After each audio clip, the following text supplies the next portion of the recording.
الحمد لله وكفى وسلام على عباده الذين اصطفى خصوصا على سيد المرسلين خاتم الأنبياء وعلى كمل أتباعه من الصديقين والصالحين والشهداء أما بعد فأعوذ بالله من الشيطان الرجيم بسم الله الرحمن الرحيم إنما يريد الله ليذهب عنكم الرجس أهل البيت ويطهركم تطهيرا وقال عز وجل في مقام آخر ولا تحسبن الذين قتلوا في سبيل الله أمواتا بل أحياء عند ربهم يرزقون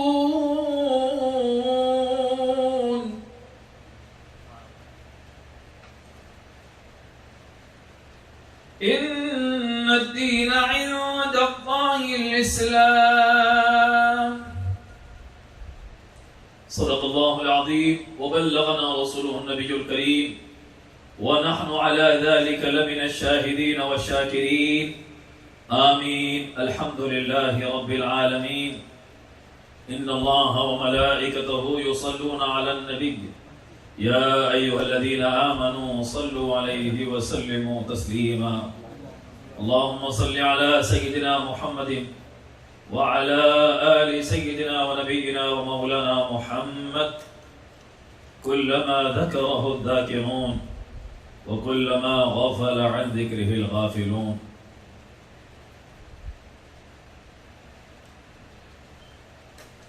شاہ ہست حسین بادشاہ ہست حسین دینست حسین دی پناہ ہست حسین سرداد نداد دست در دست یزید حقا کے بنا اے لا الہ ہست حسین حقا کے بنا اے لا الہ ہست حسین.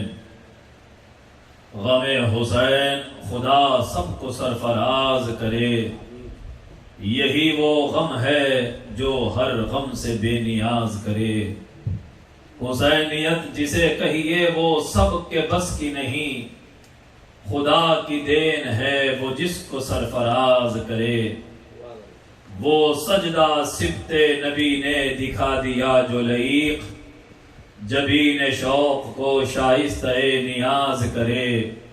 غم حسین خدا سب کو سرفراز کرے یہی وہ غم ہے جو ہر غم سے بے نیاز کرے.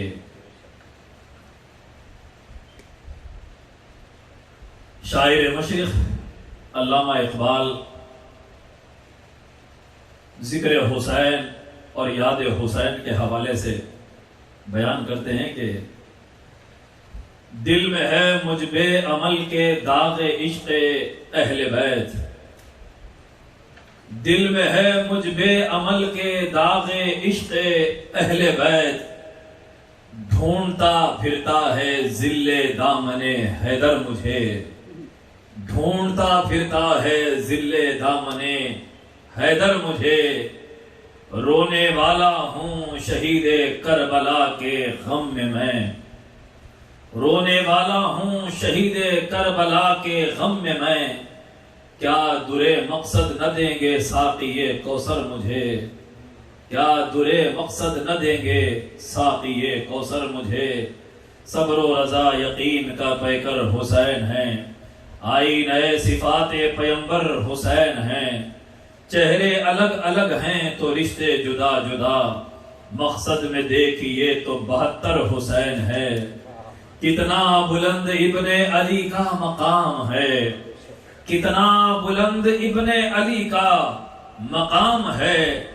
اکبر وہ دیکھ دوش نبی پر حسین ہے، اکبر وہ دیکھ دوش نبی پر حسین ہے، اور فولاد کا دل پتھر کا جگر سب پارا پارا ہوتا ہے، فولاد کا دل پتھر کا جگر سب پارا پارا ہوتا ہے، جب نام علی کا لیتے ہیں میدان ہمارا ہوتا ہے، جب نام علی کا لیتے ہیں میدان ہمارا ہوتا ہے، منہ سے نکل ہی جاتا ہے مشکل میں یا علی، ہر دور میں جہاں کو ضرورت علی کی ہے، مولا ہمارے کس کے نہیں مقتدا لائق، ہر ایک سلسلے میں امامت علی کی ہے، ساری جنت میں رسول عربی لکھا ہے، ڈالی ڈالی پہ علی حق کا ولی لکھا ہے، سبز پتوں پہ حسن اور کلی پر زہرا، سرخ پھولوں پہ حسین ابن علی لکھا ہے، سرخ پھولوں پہ حسین ابن علی لکھا ہے، سرخ پھولوں پہ حسین ابن علی لکھا ہے، سلام اس نور پاک مصطفیٰ کی روح اطہر پر، سلام اس نور چشم مصطفیٰ کی روح اطہر پر، کہ جس کے نام سے اب بھی اندھیرا دور ہو جائے، کہ جس کے نام سے اب بھی اندھیرا دور ہو جائے، ارحمو یا سادتی فی قلتی فی ذلتی، یا حسینو یا حسن یا فاطمہ یا بو تراب، یا حسینو یا حسن یا فاطمہ یا بو تراب، یک نگاہ مرحمت بر حسرت بیچارہ کن، یک نگاہ مرحمت بر حسرت بیچارہ کن، تابکے این آہوزاری تابکے این اضطراب، تابکے این آہوزاری تابکے این اضطراب، اے خدا، میرے استاذ سخن حضرت الطاف کا شعر ہے کہ اے خدا نور عین رہنے دے، قلب زہرا کا چین رہنے دے، اے خدا نور عین رہنے دے، قلب زہرا کا چین رہنے دے، چھیننا ہے تو چھین لے سب کچھ، چھیننا ہے تو چھین لے سب کچھ، دل میں عشق حسین رہنے دے، چھیننا ہے تو چھین لے سب کچھ، دل میں عشق حسین رہنے دے۔ امام عالی مقام امام حسین علیہ السلام کے بارگاہ میں اور آپ کی مجلس اور محفل میں آئے ہوئے تمام حسینیوں کا بارگاہ اہل بیت کا سر ہونے کے ناطے آپ سب کا خیر مقدم کرتا ہوں۔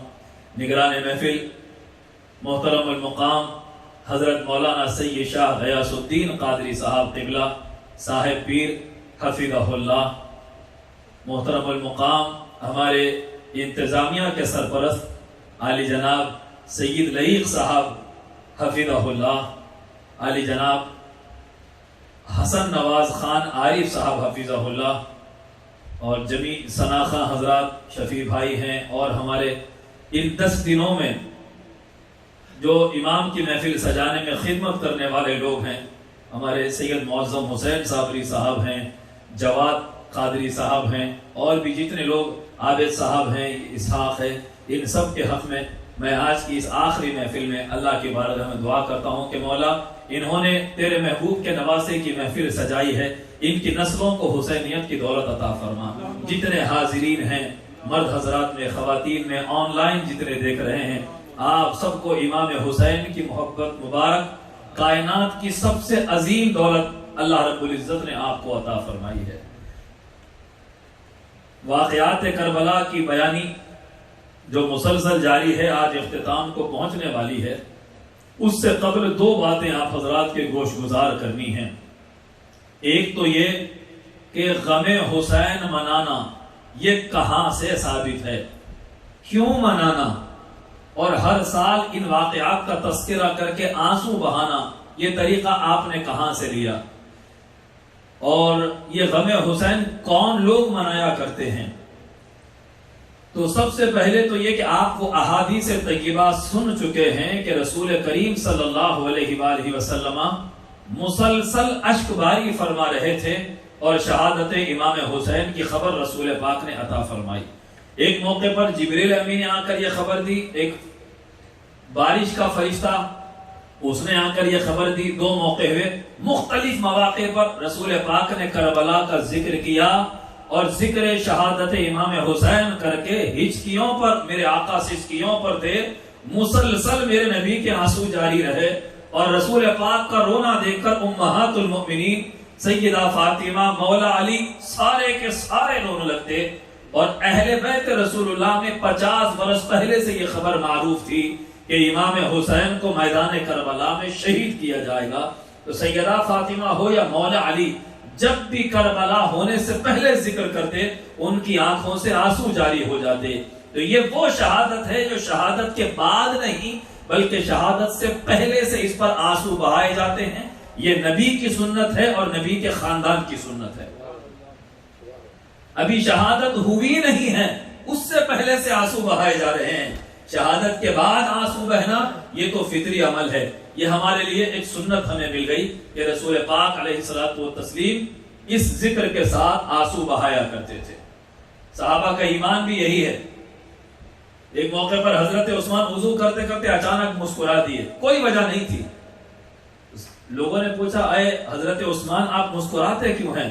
حضرت عثمان نے کہا کہ ایک موقع پر میں نے دیکھا میرے نبی وضو فرمائے مسکرائے۔ اس کے بعد حضور نے فرمایا کہ وضو کے قطروں سے بندہ مومن کے گناہ جھڑ جاتے ہیں۔ یہ بات یاد کر کے حضور مسکراتے، تو میں جب بھی وضو کرتا ہوں میرے نبی کی وہ ادا مجھے یاد آتی ہے اور عثمان مسکرا دیتا ہے۔ تو یہ ایمان ہے، نبی کی خوشی پر خوش ہونا، نبی کے غم میں غم زدہ ہونا، یہ ایمان کی علامت ہے۔ اگر کوئی یہاں پر دلیلیں ڈھونڈتا پھرتا ہے تو یا تو علم سے وہ محروم ہے یا وہ ایمان سے محروم ہے، دو میں سے ایک بات ہے۔ اب دوسری بات کہ رسول پاک کے بعد مولا علی ذکر کر کے آنسو بہاتے تھے، ام سلمہ۔ اب آگے ہم دیکھتے ہیں کہ علماء، صوفیاء کرام، اولیاء، بڑے بڑے اولیاء اللہ، یہ لوگ جب محرم شریف آ جاتا تو عمدہ لباس نہیں پہنتے، اچھی غذا نہیں کھاتے، صرف غم حسین منانے میں مصروف رہتے کہ ان دنوں میرے امام کو دشت کربل میں محصور کر لیا گیا، اور یہ دن امام حسین پر آزمائش کے تھے، بھوک اور پیاس کے ایام تھے، نبی کے گھرانے کے بچے بچے کو ظلماً شہید کیا۔ 10 دن وہ لوگ غم منایا کرتے تھے۔ اہل سنت کے بزرگان دین کی بات کر رہا ہوں۔ ہمارا اور اہل تشیع کا اختلاف ایک رافضیت پر ہے، شیعیت میں ہمارا اختلاف نہیں، رافضیت پر اور ماتم پر۔ اہل سنت ماتم نہیں کرتے، اہل تشیع ان کا اپنا مسلک ہے، ان کا نظریہ ہے، ان کے پاس وہ جائز ہے۔ ہم ماتم نہیں کرتے، ہم غم منایا کرتے ہیں۔ تو آج کل لوگ تانا دیتے ہیں کہ بھائی ہم زندہ کیا غم حسین منانے والوں سے کہہ دو ہم شہید کا غم نہیں کرتے، اور یہ شعر علامہ اقبال کی طرف منسوب کر دیتے ہیں۔ جھوٹ ہے، علامہ اقبال نے یہ شعر کہا ہی نہیں غم حسین کے خلاف، بلکہ علامہ اقبال نے کہا کہ رونے والا ہوں شہید کربلا کے غم میں کیا درے مقصد نہ دیں گے ساقی کوثر مجھے، کیا درے مقصد نہ دیں گے ساقی کوثر مجھے۔ سامعین، آپ کے غم میں اگر کوئی شریک نہ ہو، آپ یاد رکھتے ہیں مجھ پر برا وقت آیا تھا، فلاں مجھ سے ملنے نہیں آیا، مجھے تعزیت پیش نہیں کیا، اس نے مجھے پرسا نہیں دیا۔ آج آپ کا یہاں شریک ہونا 1400 برس کے بعد نبی کی لخت جگر فاطمۃ الزہرا کو امام حسین کی شہادت کا یہ پرسا ہے جو آپ اور ہم دینے سیدہ کی چوکھٹ پر جمع ہوئے ہیں۔ سامعین ذی وقار، غم حسین میں آنسو بہانا مقدر کی بات ہے۔ بڑے بڑے علماء محدثین نے نقل کیا ہے، مولا علی مشکل کشا نے ارشاد فرمایا، ایک موقع پر امام حسین نے ارشاد فرمایا کہ جو ہمارے غم میں آنسو بہائے گا پروردگار اسے کونین کی خوشیاں عطا فرمائے گا۔ غم حسین خدا سب کو سرفراز کرے، غم حسین خدا سب کو سرفراز کرے، یہی وہ غم ہے جو ہر غم سے بے نیاز کرے، یہی وہ غم ہے جو ہر غم سے بے نیاز کرے۔ تو غم حسین منانے والوں کو یہ غم مبارک ہو۔ دوسری بات، بعض لوگ 10 محرم کو نئے کپڑے پہننا، اچھا کھانا، اچھا کھلانا بعض کتابوں میں یہ روایت نقل ہے کہ جس نے 10 محرم کو اپنے گھر پر زیادہ خرچ کیا، اچھا کھلا، اللہ سال بھر اس کو برکت دیتا ہے. اس طرح کی کچھ جھوٹی روایتیں آپ کو اپنی کتابوں میں ملے گی، لیکن اس کا رد حضرت شاہ عبدالحق محدث دہلوی رحمۃ اللہ علیہ، جو ہندوستان میں فن حدیث لانے والے ہیں، تمام محدثین کی سند ان تک پہنچتی ہے. شاہ عبدالحق محدث دہلوی رحمۃ اللہ علیہ نے فرمایا کہ یہ جتنی بھی روایتیں ہیں، 10 محرم کو خوشی منانا، اس دن نیا لباس پہننا، گھر والوں پہ زیادہ وسعت کرنا خرچ کرنے میں، یہ ساری روایتیں ناصبیوں نے گھڑی ہے، اہل بیت کے دشمنوں نے گھڑ دی ہے، تاکہ اس دن کو لوگ حسین کی یاد کی بجائے عید کی طرح جشن منانے میں مصروف ہو جائیں.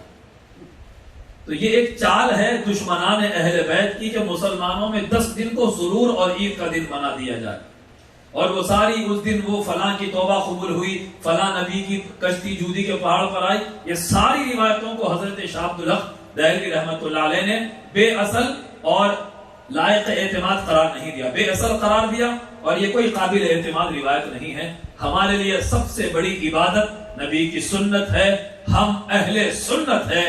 غم حسین میں آنسو بہانا مصطفیٰ کی سنت ہے. خلیق اس واقعے کے قبل روتے تھے رسول اللہ، انہی کی پیروی میں ہم بھی اب آنسو بہاتے ہیں. آئیے اب ہم چلتے ہیں واقعات کی طرف. کل ہم نے امام مسلم کی شہادت تک واقعات بیان کیے ہیں، ہم اس کا اجمالی خاکہ پیش کریں گے. تفصیل میں جانے کا ہمارے پاس وقت نہیں ہے. کچھ حضرات بہت دور سے بھی محفل میں تشریف لائے ہیں، تکلف کی بات نہیں. اگر وقت ذکر حسین میں اگر ہمیں وقت کا پتہ نہ چلے، تو کسی کو کوئی مجبوری ہو جانا چاہتا ہے تو کوئی ناراضگی کی بات نہیں ہے. جس کو جتنا وقت اللہ نے میسر کیا اتنی دیر محفل حسین میں تشریف رکھیں. سامعین ذی وقار، ذکر حسین اور ذکر پنجتن پر دلوں کا تڑپنا یہ ایمان کی علامت ہے. آپ کو اپنی اولاد سے محبت ہے، اولاد آپ کی اپنے ملک میں ہے، پاکستان میں ہے، انڈیا میں ہے. کوئی شخص آ کر آپ کے بیٹے کا ذکر کر رہا ہے آپ کے سامنے، آپ کے بیٹے نے یہ کیا یہ کیا، وہ جتنی دیر آپ کی اولاد کا ذکر کرے گا آپ کا جی چاہے گا واری جاؤں، صدقے جاؤں اس کے اوپر، کیونکہ آپ کو اپنی اولاد سے محبت ہے. اپنی اولاد سے بڑھ کر جب تک حسن اور حسین سے محبت نہیں ہوگی ہمارا ایمان کامل نہیں ہوگا. تو سامعین، امام عالی مقام نے، امام مسلم کی ادھر شہادت ہوئی، امام حسین علیہ السلام ابھی مکہ سے جب خط ملا یہاں پر کہ حالات درست ہیں آپ آ جائیں. امام مسلم نے پہلے یہ خط لکھ دیا تھا، بعد میں حالات بگڑ گئے. امام عالی مقام مکہ سے عازم سفر ہو کر نکلتے ہیں. حضرت عبداللہ ابن عباس اور بڑے بڑے صحابہ، ابن عمر وغیرہم آ کر امام حسین کو مشورہ دیتے ہیں کہ امام آپ نہ جائیں، خدا را آپ نہ جائیں. لیکن امام عالی مقام فرماتے ہیں کہ اب خط آ گیا ہے، حالات بالکل درست ہے، مجھے جانا ہے. راستے میں امام پہنچتے ہیں تو حضرت عبداللہ بن جعفر جو سیدہ زینب سلام اللہ علیہا کے شوہر ہیں، انہوں نے امیر مکہ کے پاس جا کر اس سے امان مانگی کہ میں میرے بھائی حسین کو واپس لے کر آؤں گا، تم اسے امان دے دو. اس نے کہا کہ آپ جو چاہیں لکھ لیں، میں سخت کرنے تیار ہوں. تو آپ کے شہزادے اون و محمد جاتے ہیں روکنے کے لیے، امام حسین رکتے نہیں. تو عبداللہ بن جعفر امیر مکہ کا امان نامہ لے کر اس کے بھائی یحییٰ کو ساتھ لے کر جاتے ہیں اور کہتے ہیں کہ امام، راستے میں جا کر ملتے ہیں، کہتے ہیں کہ دیکھو امیر مکہ کا بھائی میرے پاس نشانی کے طور پر آیا، میرے ساتھ امیر مکہ نے آپ کو امان دے دی، آپ کی جان مال عزت و آبرو کی امان اب اس کے ذمہ ہے، آپ کو مکہ میں کوئی خطرہ نہیں، یزید کی فوج آپ کو ستائے گی نہیں. پہلے امام رخصت ہوتے وقت یہ آپ نے فرمایا تھا میں مکہ اس لیے چھوڑ رہا ہوں کیونکہ میرے بابا نے مجھے فرمایا تھا کہ شہر مکہ میں ایک شخص کی وجہ سے خون بہے گا اور حرم کا تقدس پامال ہوگا، میں نہیں چاہتا کہ وہ بدنصیب میں بنوں، اس لیے مکہ چھوڑ رہا ہوں. راستے میں عبداللہ بن جعفر یہ خط لے کر آئے امیر مکہ کا کہ آپ کو امان دی جا رہی ہے. تب امام حسین علیہ السلام نے ارشاد فرمایا کہ بھائی عبداللہ بن جعفر، راز یہ ہے کہ میں نے خواب دیکھا اور نانا جان نے مجھے کچھ حکم فرمایا ہے، جب تک میں پورا نہ کر لوں میں رکنے والا نہیں ہوں. ایک راز کی بات پوچھا کہ وہ کیا ہے، فرمایا کہ وہ راز ہے، میں بیان نہیں کر سکتا. اللہ اکبر.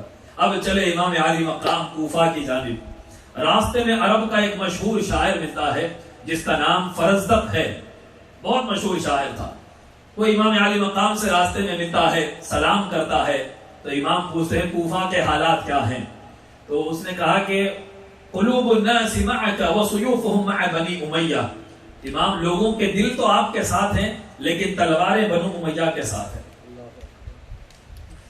تلوار حکومت کے ساتھ ہے۔ جیسا کہ میں نے کل بھی کہا، جب ہماری کوئی پوزیشن بن جاتی ہے انسان کی، جب کوئی پوزیشن آپ کی جاگیریں اگر بڑھ جائے، آپ ملینر ٹریلینر ہو جائے آپ، تو حکومت کی نظر آپ پر پڑتی ہے، آپ سے جس طرح چاہے حکومت کام لیتی ہے۔ اگر آپ حکومت کے تابع نہ ہو تو آپ کی جائیداد سلب ہو جاتی ہے اور آپ کا سارا کاروبار حکومت تباہ کر دیتی ہے۔ جھوٹا الزام لگ جاتا ہے، میڈیا پر بتایا جاتا ہے انہوں نے فراڈ کیا ہے، انہوں نے بینک کرپٹ کیا ہے، وہ آٹومیٹیکلی حکومت کا طریقہ یہی ہے۔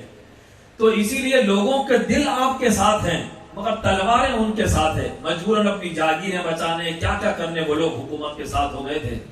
پھر امام اللہ کی جو مرضی ہو وہ ہوتا ہے، قضاء الہی، اللہ جو چاہے وہ ہوتا ہے۔ امام نے فرمایا بالکل صحیح، سلام ہوا وعلیک السلام ہوا، اور امام نے رفت سفر باندھ لیا۔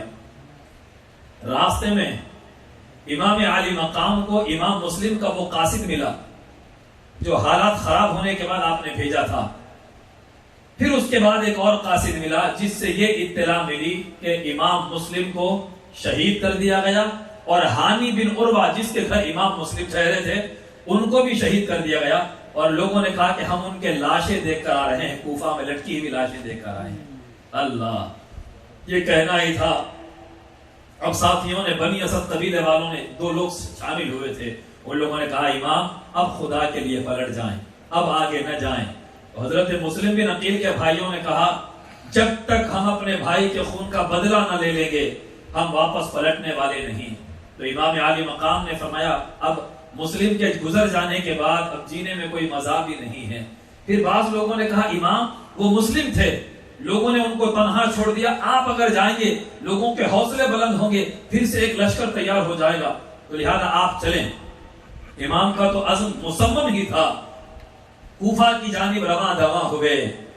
اب یہاں سے یزیدی لشکر راستے میں ملتا ہے حر بن ریاحی کی قیادت میں، آ کر امام کا راستہ روک لیتا ہے۔ 1000 سپاہی تھے، 1000 سپاہی لے کر حر بن ریاحی امام عالی مقام کا راستہ روک لیتا ہے، کہتا ہے کہ آگے جانے کی آپ کو اجازت نہیں، مجھے امیر عمر بن سعد نے، امیر کوفہ نے آپ کو گرفتار کرنے بھیجا۔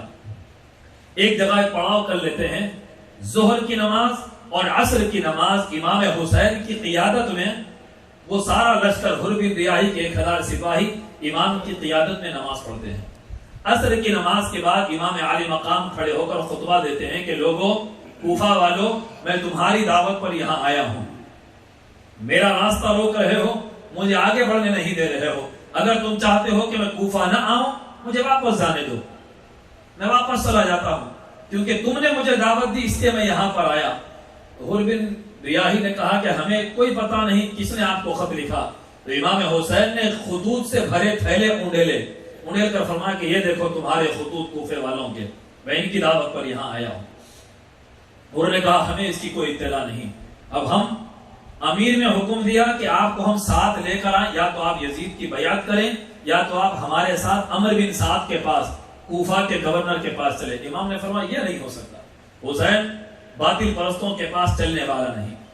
بالآخر امام عالی مقام نے اپنے قافلے کو کوچ کا حکم دیا، سواری پر سوار ہوتے ہیں، گھوڑے کو ایڑ لگاتے ہیں، حر آ کر امام کی سواری کی لگام پکڑنے کی جسارت کر لیتا ہے، کہتا ہے کہ میں آپ کو آگے بڑھنے نہیں دوں گا۔ امام فرماتے ہیں تیری ماں تجھ پر روئے، تو میرا راستہ روکے گا؟ حر نے کہا اے ابن رسول اللہ، اگر یہ جملہ کوئی اور مجھے کہتا تو میں اس پر اور اس کی ماں پر رحم نہ کرتا، لیکن میں بہرحال آپ کا اور آپ کی ماں کا احترام کرتا ہوں، مجھے مجبور نہ کریں، میں حکومت کے آرڈرز کا پابند ہوں، مجھے مجبور مت کیجئے۔ یا پھر آپ ایسے کریں کہ راستہ نہ مکے کو جاتا ہو نہ کوفہ کو جاتا ہو، کوئی اور راستہ آپ اختیار کر لیں، میں تب تک عمر بن سعد کو، ابن زیاد کو میں خط لکھتا ہوں، امیر کوفہ کیا آرڈر دیتا ہے میں دیتا ہوں، جب تک ہم کوئی تیسری راہ لے لیں گے۔ تو ٹھیک ہے، پھر وہاں سے قادسیہ کی جانب سے جو تیسری راہ جاتی تھی، امام نے اور حر کے لشکر نے وہ راہ لے لی۔ وہ راہ چلتے چلتے چلتے ایک میدان میں جا کر وہ پہنچے، وہاں کی ایک مغموم اور اداس سی فضا نظر آئی، تو امام عالی مقام نے لوگوں سے پوچھا کہ یہ کون سی جگہ ہے، یہ کون سا میدان ہے؟ تو کسی نے کہا کہ اسے طف کہتے ہیں، اور کوئی نام ہے اس کا؟ کسی نے کہا کہ اس کو کربلا کہتے ہیں۔ امام نے فرمایا قافلے والو اپنے خیمے یہاں نصب کر لو، ہماری منزل آ گئی ہے، یہی یہ امتحان گاہ ہے، یہاں ہمیں خیمے لگانے ہیں۔ سب نے خیمے لگائے، امام نے وہیں پر لشکر کو اسٹے کرنے کا آرڈر دے دیا۔ اب سارا منظر امام حسین کی آنکھوں میں وہ آ گیا۔ بچپن شریف میں نبی کی گود میں آپ کھیل رہے تھے، فرشتے نے آ کر خبر دی، ام سلمہ کو نبی نے مٹی دی کربلا کی، دے کر فرمایا جس روز یہ مٹی خون بن جائے گی سمجھ لینا میرا بیٹا حسین شہید کر دیا گیا۔ نانا کی پیشن گوئی، بابا علی مرتضیٰ کی اشکباری، سیدہ فاطمہ کی وصیتیں، زندگی تمام امام حسین کو جب جب کربلا کی خبر دی گئی، یہ نہیں کہا گیا کہ مولا میرے بچے کے امتحان کو بخش دے، اس امتحان کو ٹال دے، اس بلا کو ٹال دے۔ کبھی نہ نبی نے دعا کی، نہ علی نے دعا کی، نہ فاطمہ نے ایسی دعا کی۔ جب بھی ہاتھ اٹھائے یہ دعا کی کہ مولا حسین کو امتحان میں کامیاب کر دینا، حسین کو اس امتحان میں کامیاب کر دینا۔ وہ اس لیے کہ اس بلا کو ٹالا بھی جا سکتا تھا، لیکن وہاں بلا ایک مقدر ہو چکی تھی جو یا تو دین پہ ٹلنے والی تھی یا اہل بیت پہ ٹلنے والی تھی۔ اللہ نے آپشن ایک ہی دیا، یا تو دین برباد ہو یا نبی کا گھرانہ برباد ہو۔ اگر یہ بچیں گے تو یہ نہیں بچے گا، یہ بچیں گے، بس آپشن ایک ہی تھا، یا تو حسین اور نبی کا گھرانہ بچے تو دین ملیا میٹ ہو جانے والا تھا، دین کی قدریں مٹ جانے والی تھی۔ دین کو بچانے کے لیے جام شہادت نوش کرنا مقدر تھا، تو اسی لیے دعائیں ہوتی تھی کہ مولا حسین کو ثابت قدم رکھنا، حسین کو ثابت قدم رکھنا۔ ارے وہ کارنامہ جو حسین ابن علی سے رب قدیر کو لینا تھا، وہ کارنامہ اللہ نے کسی اور سے نہیں لیا۔ صبر کی انتہا ہے۔ ارے مجاہدین تو بہت آئے ہیں، شہید بھی بہت ہوئے ہیں، ہر میدان میں شہید ہونے والا دشمن سے نبرد آزما ہو کر شہید ہوتا ہے۔ بتاؤ کوئی ایسا شہید ہو جس کی آنکھوں کے سامنے پورے قبیلے کو چن چن کر شہید کیا جائے اور 6 مہینے کے بچے کے گلے پر تیر چلایا جائے۔ رب قدیر نے ایسی اسکرپٹ تیار کی تھی، قلم قدرت نے ایک ایسی کہانی رقم کی تھی جسے پورا حسین کے سوا کوئی نہیں کر سکتا تھا۔ حسین ابن علی کے سوا کوئی ایسی شخصیت روئے زمین پر نہیں تھی جو رب کے اس منشے کی تکمیل کر سکے۔ اللہ سیدنا محمد وعلى آل سيدنا ونبينا ومولانا محمد مبارك وسلم صلاة وسلاما عليك يا رسول الله صلی اللہ تعالی علیہ وسلم۔ یہ قتل بے کسی پہ یہ رتبہ حسین کا، سر فرش پہ ہے عرش پہ چرچا حسین کا، ہو کل کی بات جیسے شہادت حسین کی، غم اس قدر ہے آج بھی تازہ حسین کا، غم اس قدر ہے آج بھی تازہ حسین کا، وہ سارا غم تازہ ہو جاتا ہے۔ امام حکم فرما دیتے ہیں خیمے نصب کر دیے جاتے۔ یہ 2 محرم الحرام کی بات تھی۔ قافلہ میدان کربلا میں پہنچا، 1 دن کا اسٹے رہا، تو دوسرے دن عمرو بن سعد جسے مدینے کی گورنری ملی تھی، وہ مدینے کی طرف روانہ ہو رہا تھا، لیکن اسے عبید اللہ ابن زیاد نے کربلا میں لشکر کشی کے لیے آرڈر دیا۔ عمرو بن سعد نے کہا میں حسین پر حملہ نہیں کروں گا، اس کا بیٹا ہے۔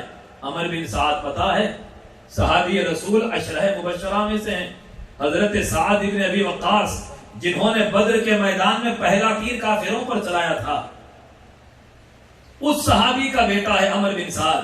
ابن زیاد نے کہا حسین پر تجھے لشکر کشی کرنی ہے۔ ابن سعد نے کہا یہ مجھ سے نہیں ہو سکتا، نبی کے شہزادے پر لشکر کشی میں نہیں کر سکتا۔ اس نے کہا ٹھیک ہے، رائے کی حکومت، اگر تو حسین پر حملہ نہیں کرے گا تو رائے کی حکومت تجھ سے چھن جائے گی۔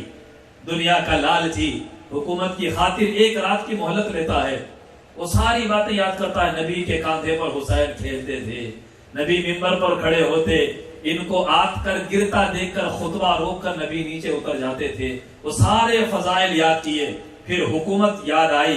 اس نے صبح کو فیصلہ کیا کہ نہیں، مجھے حکومت چاہیے، آرڈر، حکومت کے آرڈر پر عمل کروں گا، لشکر کشی کروں گا۔ 3 سے 4 ہزار سپاہی لے کر وہ کربلا میں پہنچتا ہے۔ ظلم کی انتہا ہے، 72 اہل بیت کے نفوذ ہیں، مگر ڈر تھا انہیں کہ یہ ہاشمی شیر ہیں، یہ سارے کے سارے، یہ سارے سورما ہیں، تو ان کے مقابل آنا کوئی معمولی بات نہیں۔ کہیں سے چھوٹی موٹی کمک بھی آ جائے، ہمارا نام مٹی میں مل جائے گا اور ہم کو مٹی میں ملا دیا جائے گا، ہمارے عزائم تہس نہس ہو جائیں گے۔ 5000 کا لشکر آ گیا۔ 3 محرم کو عمر بن سعد لئی کربلا میں پہنچتا ہے، اور پہنچ کر ابن زیاد کا خط بتاتا ہے کہ جیسے ہی یہاں تم پہنچو حسین پر سختی کرنا، بیعت کے لیے کہنا۔ تو امام عالی مقام نے عمر بن سعد کو بلا کر اس سے تنہائی میں میٹنگ کی، اور ان سے بار بار امام یہی کہتے کہ دیکھو تم نے میرا راستہ روکا ہے، میرا راستہ چھوڑ دو۔ یہ پیسفل پروٹیسٹ کرنے کے لیے امام تشریف لے گئے تھے، یہ بات یاد رکھیں۔ امام عالی مقام ایک پیسفل پروٹیسٹ کے ساتھ اسلامی نظام کو درست کرنے کے لیے گئے تھے، تو وہاں پر ظالموں نے راستہ روک دیا، اور بار بار امام کہتے رہے میرا راستہ چھوڑ دو۔ اگر تم لوگ یہ چاہتے ہو کہ دنیا کی حکومت تمہیں کرنی ہے تو کر لو، میں کہیں دور بیابانوں میں نکل جاؤں گا، شہروں میں نہیں رہوں گا، میں کسی گمنام وادیوں میں چلا جاؤں گا، مجھے چلے جانے دو، بیعت کرو۔ امام نے فرمایا انی عذت بربی وربکم من کل متکبر لا یؤمن بیوم الحساب، میں اللہ کی پناہ مانگتا ہوں اس متکبر سے جو آخرت کے دن پر ایمان نہیں رکھتا۔ یزید کی بیعت تو نہیں ہو سکتی، کچھ ہو جائے یزید کی بیعت حسین سے نہیں ہو سکتی۔ بس ان کا مطالبہ یہی تھا، ان کو امام کو شہید کرنا ان کا مقصد نہیں تھا، بلکہ یہ تو ایک آخری مجبوری تھی ان کی جو امام کو شہید کرنا پڑا، ورنہ ان کا تو کامیابی یہ تھی کہ امام حسین سے بیعت لے دی جائے۔ اگر امام کی بیعت لے لی جاتی تو یہ یزید کی کامیابی تھی، کیونکہ یہاں دین مٹ جاتا، اب منمانی وہ کرنے لگتا۔ اب جو اسلامی فیصلے تھے وہ یزید کے احکامات پر ہونے والے تھے، چور کی سزا اور جو قضا کے معاملات تھے وہ سارے کچھ اسی کے اندر میں ہونے والے تھے۔ اور یہ بھی بات یاد رکھیں کہ امام حسین کا خروج مذہب کی حفاظت کے لیے نہیں تھا، صرف مذہب کے لیے، دین کی حفاظت کے لیے۔ دین اور مذہب میں تھوڑا سا فرق ہے، یہ بات ہمیشہ یاد۔ دین کیا ہے، مذہب کیا ہے؟ مذہب نماز، روزہ، زکوٰۃ، حج، عقد نکاح، جنازہ، غسل، یہ طور طریقے، تسبیح، تلاوت، تراویح، حج، روزہ، زکوٰۃ، یہ سارا مذہب کہلاتا ہے، مذہبی امور ہیں۔ دین مظلوم کو اس کا حق دینا، تجارت کے اصول و ضوابط اور اس پہ کنٹرول رکھنا، ٹھیک ہے صاحب، کہیں لشکر کشی ہو، اسلامی سرحدوں کی حفاظت ہو، ایجوکیشن سسٹم، مالی سسٹم، اکنومیکلی جو سسٹم ہوتا ہے گورنمنٹ کا، حکومت کا خزانہ، اس کو کہاں کدھر تقسیم کرنا، یہ سارے معاملات، ان سب کا احاطہ دین کہلاتا ہے۔ مذہب دین میں ہے، اور یہ سیاست بھی دین میں ہے، حکومت بھی دین میں ہے، تجارت بھی دین میں ہے۔ یہ سارے معاملات کا ایک سسٹم اور نظام بن جائے تو اس کو دین کہتے ہیں۔ اور یہ سارا کچھ نظام مدینے والے آقا نے دنیا کو دیا۔ حضور مکہ سے کیا حضور صرف تلاوت کرنے آئے تھے دنیا میں؟ کیا حضور تسبیح پڑھنے آئے تھے؟ سب سے بڑی حکومت اور سلطنت حضور نے قائم فرمائی ہے، بنیادیں میرے مصطفیٰ نے رکھی۔ مکے سے مدینہ آتے حضور نے کیا کیا؟ الائنس کیا، اوس خزرج قبائل کے ساتھ الائنس کر کے ایک مدینہ اسٹیٹ میرے نبی نے ڈکلیئر کیا تھا۔ یہ مسلمانوں کو پتا ہونا چاہیے، سب سے بہترین لیڈر دنیا میں اگر کوئی ہے وہ محمد الرسول اللہ ہے صلی اللہ علیہ۔ سارے سیاسی اصول و ضوابط حضور نے قائم فرمائے، بڑے بڑے لشکر دنیا بھر میں بھیجے، قیصر و کسریٰ کو لیٹرز بھیجے، گورنرز کو، حکمرانوں کو لیٹرز بھیجے گئے۔ تو یہ کام انبیاء کا کام تھا، یہ جو سیاست، پاکیزہ سیاست میں آپ کو بات کر رہا ہوں۔ حضرت موسیٰ علیہ السلام کو کیا ضرورت تھی فرعون سے جا کے لڑنے کی؟ کیا لاکھوں کروڑوں کی آبادی مصر میں نہیں تھی؟ فرعون سے جا کر کیوں ٹکر لے رہے ہیں؟ ڈائریکٹ بادشاہ سے، نہ حضرت موسیٰ کا لشکر ہے نہ کچھ ہے۔ کیوں کہ سیاست اور حکومت سے جو خدمت کی جا سکتی ہے بادشاہت کے ذریعے، اسلامک بادشاہت کے ذریعے، جو دنیا کے نظام کو سدھارا جا سکتا ہے، مسجد کے بیچارے امام صاحب، حافظ صاحب کچھ نہیں کر سکتے۔ یہ کام حافظ صاحب کی ڈیوٹی نہیں ہے، یہ جو حکمران ہوتے ہیں اسلامک، ان کا کام ہوتا ہے کہ مذہب، سیاست، تجارت اور مسلمانوں کی معیشت، یہ سارا کچھ چلانا، اس کو دین کہتے ہیں۔ تو حسین ابن علی صرف نمازوں کے تحفظ کے لیے نہیں گئے تھے، پورے دین، اسلامک سسٹم، مظلوموں کا حق دلانا، عدالتوں سے انصاف کا ہونا، جھوٹی گواہیوں کا بند ہونا، اور تجارت میں پاکیزگی ہونا، ناپ تول میں کمی ہونا، یہ ناپ تول کی کمی اور زیادتی، یہ سارے معاملات یزیدی دور میں مسلمانوں میں پھیلائے گئے، جھوٹی روایتیں بیان کرنا، یہ سارا کچھ توڑنے کے لیے امام حسین کا مقصد یہ تھا۔ نانا نے جو دین بنیاد مکہ مدینے میں رکھی ہے، عالم کے گوشے گوشے میں وہی اسلام پھیلے گا، یہ مقصد تھا امام علی مقام کا۔ تو امام علی مقام بار بار کہتے ہیں ٹھیک ہے مجھے پھر کہیں اور جانے دو، میں بیعت تو نہیں کروں گا، بس یہیں پر آ کر باطل شکنی پر میرے امام جمے رہے۔ 3 محرم سے لے کر 7 محرم ہو گئی، عمر بن ثابت ابن زیاد کو خط لکھتا ہے، وہاں سے شمر لعین ابن زیاد کا جواب لے کر آتا ہے، جیسے ہی میرا خط ملے ان پر پابندی، پانی بند کرو، حسین پر، حسین کے قافلے پر پانی بند کرو، سختیاں شروع کرو۔ تو پہلے 5 محرم غالباً یہ خط آتا ہے، تو پانی بند ہوا، دریا کے کنارے جانے نہیں دیا گیا۔ تو امام حسین نے حضرت عباس کی قیادت میں 30 گھوڑ سوار کو دے کر پانی کی طرف، نہر فرات کی طرف روانہ کیا۔ یہ جا کر مزاحمت ہوئی، گھمسان کی لڑائی ہوئی، پانی لانے میں کامیاب ہو گئے۔ 4 یا 5 محرم کو پانی لا چکے، لیکن 7 محرم سے پہرے بڑھ گئے، اور اہل بیت نبوت اب اس پانی کی طرف نہیں جا سکتے۔ پانی بند آل نبی پر، پانی بند کس پر؟ حسین ابن علی پر۔ ارے جس کے نانا کے چہرے کا وسیلہ لو تو بارش نازل ہو جاتی تھی۔ اس دریا سے گھوڑے پانی پی سکتے ہیں، جانور پانی پی سکتے ہیں، یزید کے لشکر کے کافر پی سکتے ہیں، اگر نہیں پی سکتے تو ساقی کوثر کے نواسے نہیں پی سکتے۔ اللہ اکبر، اللہ اکبر، ساقی کوثر کے نواسے۔ اب یہاں امتحان یہ تھا، ایک طرف پیاس، ہونٹ خشک، زبان سوکھ کر کانٹا، دوسری طرف اپنی مصیبت کوئی برداشت کرتا ہے، اولاد کی مصیبت کوئی برداشت کر سکتا ہے۔ 17 برس علی اکبر، 18 برس قاسم بن حسن، علی اصغر 6 ماہ کے شہزادے، 6 ماہ کے شہزادے، معصوم بچہ ہے، پانی کے لیے ترس رہا ہے۔ اللہ اکبر۔ سامعین ذی وقار، میں نے پچھلے سال بھی یہ واقعہ بیان کیا تھا۔ میری بیٹی جب یہاں میں آیا ربیع الاول کے مہینے میں، 11ویں کے مہینے میں انڈیا میں میری بیٹی پیدا ہوئی تھی، تو کسی ڈاکٹر نے کہہ دیا کہ اس بچی کو پانی مت پلاؤ۔ 1 دن سے 2 دن یا غالباً 24 گھنٹے کے آس پاس بچی کو پانی نہیں پلایا گیا۔ تو میں نے جب اس کی ویڈیو پر میری بیٹی کی تصویر میں نے دیکھی، اللہ اکبر، اس کی زبان جو بار بار باہر نکل رہی تھی اور چہرے سے فریشنس ختم، آنکھوں میں نقاہت، وہ ریسپانس نہیں دے پا رہی تھی۔ بچی مشکل سے 6-8 مہینے کی بیٹی تھی میری۔ میرے دل پر اس وقت جو گزری سامعین، میں برداشت نہیں کر سکا، مجھے فوراً شہزادے علی اصغر کی پیاس یاد آئی۔ اللہ اکبر۔ وہ تو خیر اللہ کے فضل سے دوسرے ڈاکٹر کے پاس گئے، اس نے ڈانٹا کہ کس نے کہا پانی نہیں پلانے کو، بچی کو پانی پلا دیا، پھر 1 دن میں بچی فریش ہو گئی۔ تو اولاد جس کے پاس ہے وہ غور کرے، کیا اپنی اولاد کو بھوکا پیاسا دیکھ سکتے ہیں؟ یہ صرف اولاد رکھنے والے لوگ سمجھتے ہیں۔ تو امام کا ایک کے بعد ایک خاندان کا ڈر، بھوک پیاس، ایک طرف سے بھوک فائٹ کر رہی ہے، اولاد کی محبت ان کی تکلیف فائٹ کر رہی ہے، غریب الوطنی اپنے وطن سے دور جانے کا صدمہ فائٹ کر رہا ہے۔ یہ سارے صدمے امام حسین تنہا سردار بن کر کھڑے ہیں۔